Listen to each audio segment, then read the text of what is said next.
Stephen King solía decir que muy a menudo se aprende más de un mal libro que de uno bueno. Y aunque Bleach es un manga, no es que no podamos extrapolar su narrativa y personajes y demás elementos para usarlos adecuadamente en nuestras propias historias. ¿Les soy honesto? A mí me gusta Bleach, pero llamarlo una buena obra es...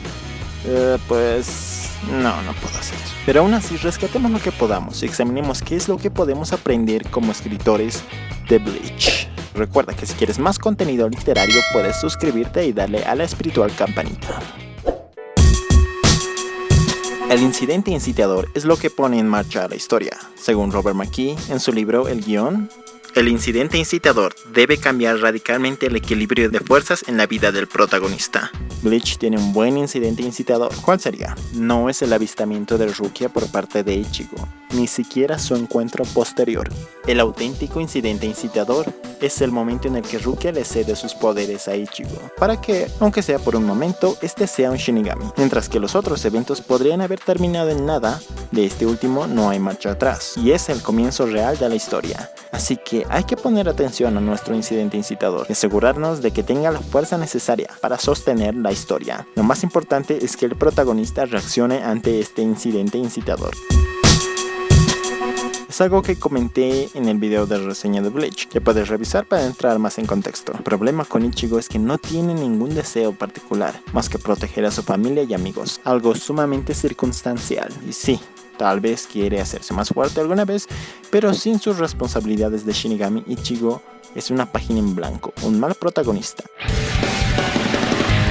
Kubo, el autor de Bleach, usaba este método y es dar una característica al personaje que contraste con su aspecto. Puede ser un muchacho que parezca un maleante pero que en realidad sea una buena persona, un espíritu de cientos de años con el aspecto de una joven, en fin. Es un consejo muy interesante dotar a un personaje de esta dicotomía para tus personajes interesantes a primera vista, pero recuerda que solo es caracterización. Está bien para empezar, pero que no reemplaza a una personalidad real. Así que experimenta.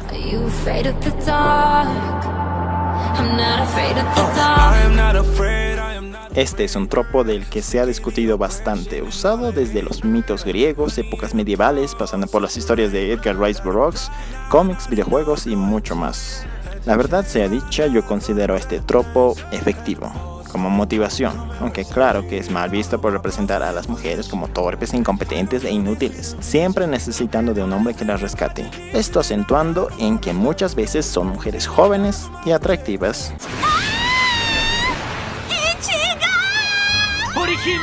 Examinemos este tropo en Bleach, un recurso que es clave no una, sino dos veces durante los arcos más populares. Primero está el rescate de Rukia en la Sociedad de Almas. Rukia es en primera instancia condenada a muerte por romper las leyes de la Sociedad de Almas, un destino que ella acepta, pero que sus amigos no.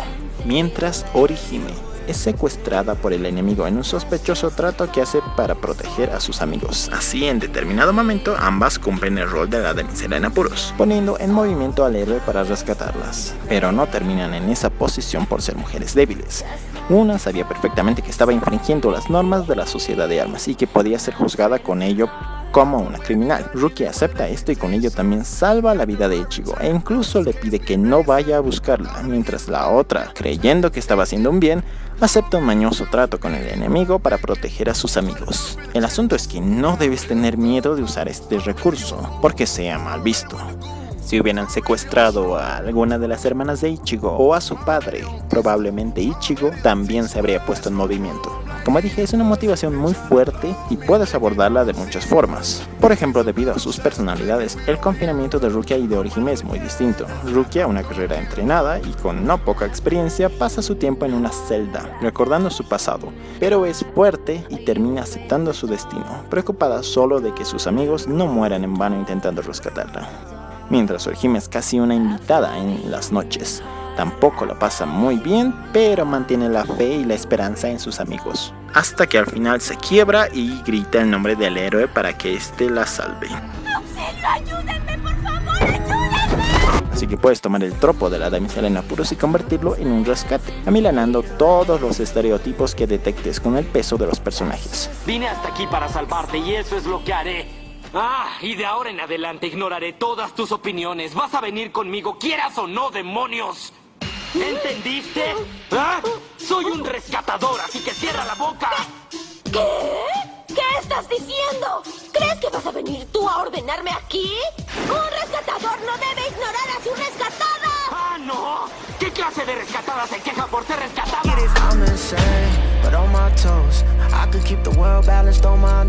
El plot armor es un término que se refiere a la invisible protección que posee un personaje ante las situaciones de peligro. Básicamente, un personaje no morirá o se salvará por poco porque es el protagonista de la historia, porque es un personaje popular o es demasiado relevante para la narrativa, como para morir.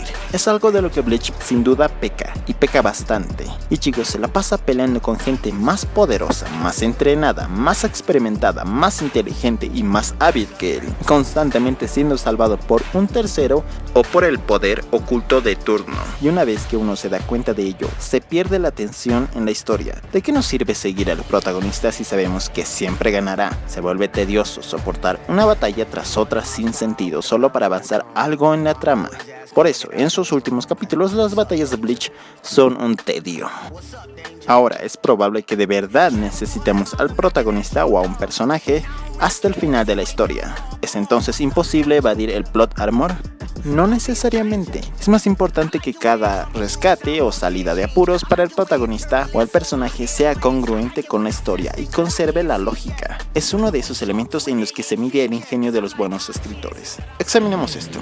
Yami y Ulquiorra son enviados al mundo de los vivos a matar a Ichigo. Le dan una paliza a él y a sus amigos, y aun pudiendo matarlo inmediatamente, se toman su tiempo, hasta que aparecen aliados más competentes de Ichigo, que les obligan a retirarse.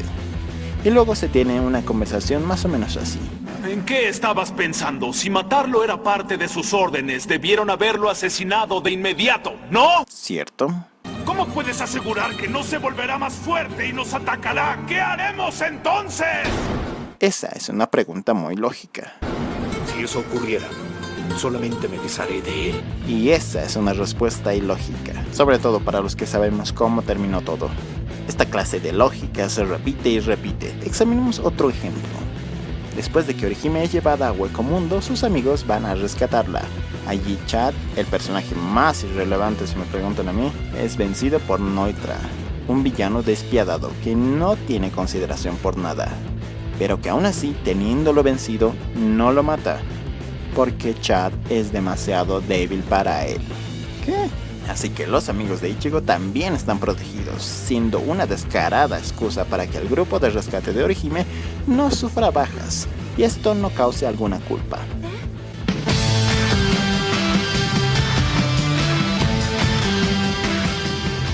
Los flashbacks son otro tipo de explicación. Se pueden hacer bien o mal.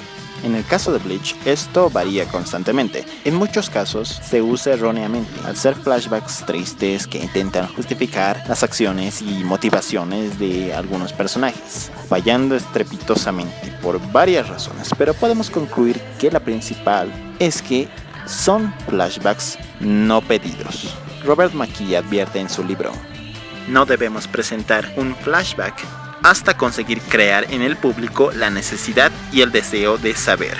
Bajo este precepto, tomemos como ejemplo un flashback que de hecho Bleach maneja con maestría.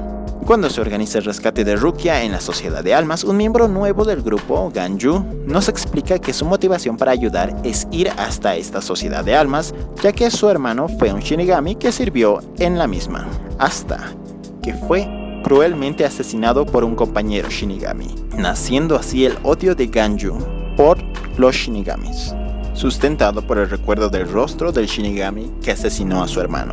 Una vez el equipo se infiltra en la prisión de Rukia, Ganju desea ver el rostro de la famosa Rukia que está causando tanto alboroto. ¿Cuál sería su sorpresa al ver el rostro de la asesina de su hermano? Esto no cuadra en nuestras mentes porque, para este punto de la historia, nosotros conocemos a Rukia y sabemos que sería incapaz de algo así. Debe haber algún error. Eso creemos, hasta que la misma Rukia lo confirma. Yo soy la que mató a Kai en Shiba. Y es que esto solo es la antelación al flashback. Nuestra mente procesa esta información y la dicotomía nos hace querer saber más. ¿Cómo pasó aquello? ¿Cuándo? ¿Por qué? Lo interesante es que no tenemos el flashback enseguida. Nos quedamos con el deseo de saber. La acción no se interrumpe, y es más tarde, cuando está todo en calma, con Rukia esperando de vuelta en prisión, que tenemos nuestro esperado flashback. Robert McKee también decía que debemos dramatizar los flashbacks. Así que tenemos esta pequeña historia con su propio incidente incitador, desarrollo, clímax y conclusión, que nos explica cómo y por qué Rukia tuvo, con el dolor de su alma, que matar a un compañero. Un flashback efectivo y bien ejecutado que ayudaría a desarrollar al personaje de Rukia y que de paso sirve como antesala para quizá la mejor batalla en la que participa Rukia. Así que el ansia de saber es tal vez lo más importante, pero no dejemos que nos ciegue. Recordemos a Reservoir Dogs, una película que maneja de forma increíble los flashbacks y la infame escena del asalto a la joyería, escena que nunca vimos, que siempre quisimos ver, pero cuya inclusión hubiera sido un error. Repasemos lo ocurrido. Ya que este asalto es tan desglosado y examinado por los mismos personajes que un flashback habría sido redundante y no hubiera aportado nada. ¿De qué diablos estás hablando? ¡De tu festival de balazos! ¡En la joyería, ¿recuerdas? Ah, que se pudran. Hicieron sonar las alarmas. Ellos se lo merecían. ¡Casi me matas! ¡Idiota! En su lugar tenemos los flashbacks del señor Blanco, del señor Rubio y del señor Naranja, que aportan y son necesarios para entender la trama. Y llegamos a lo que todos querían saber. La gente sigue debatiendo sobre esto. ¿Quién era la pareja correcta para Ichigo, la fuerte, la divertida y no tan buena artista Rukia? ¿O la dulce, la atractiva y no tan buena cocinera Orihime? Por un lado, Rukia tiene una química increíble con Ichigo, con quien hace el dúo perfecto para entretenernos. Entonces, querías uno en forma de conejo, ¿eh? ¿Qué? ¿Qué estás insinuando? ¿Cómo te atreves a burlarte de mí? ¡Claro que no! Y con Orihime parecía una relación unilateral, pero cuando menos es explícita al respecto. El autor comenta sobre esto, diciendo que creía que en Bleach había cosas mucho más interesantes que explorar que las relaciones amorosas. Y es cierto, pero para el final del manga casi no se explora ninguna. Y tal vez la única razón por la que muchos terminamos el manga era para saber con quién terminaría Ichigo. Cada uno puede tener su opinión respecto a cómo debió terminar. Maldito, se con otra, se casó con otra. Pero tenemos que entender que nunca fue el objetivo de la obra. Así que si quieres usar el tropo del triángulo amoroso, piénsalo un poco mejor. Y piensa en que tu historia puede ofrecer cosas más interesantes que un simple romance a tres bandas. Yo pienso en algo un poco diferente, como lo hecho en Tokyo Blues, donde Watanabe debe escoger entre Naoko y Midori. A primera vista la novela parece que es solo eso, pero va mucho más allá.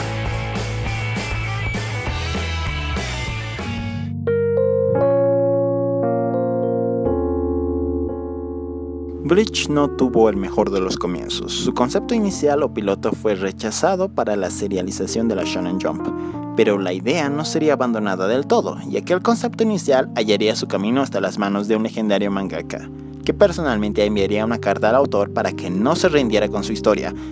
¿Y saben cuál era el nombre de aquel legendario mangaka? El asunto es que si no hubiera sido por aquella carta del creador de Dragon Ball, quizá nunca hubiéramos tenido a Bleach.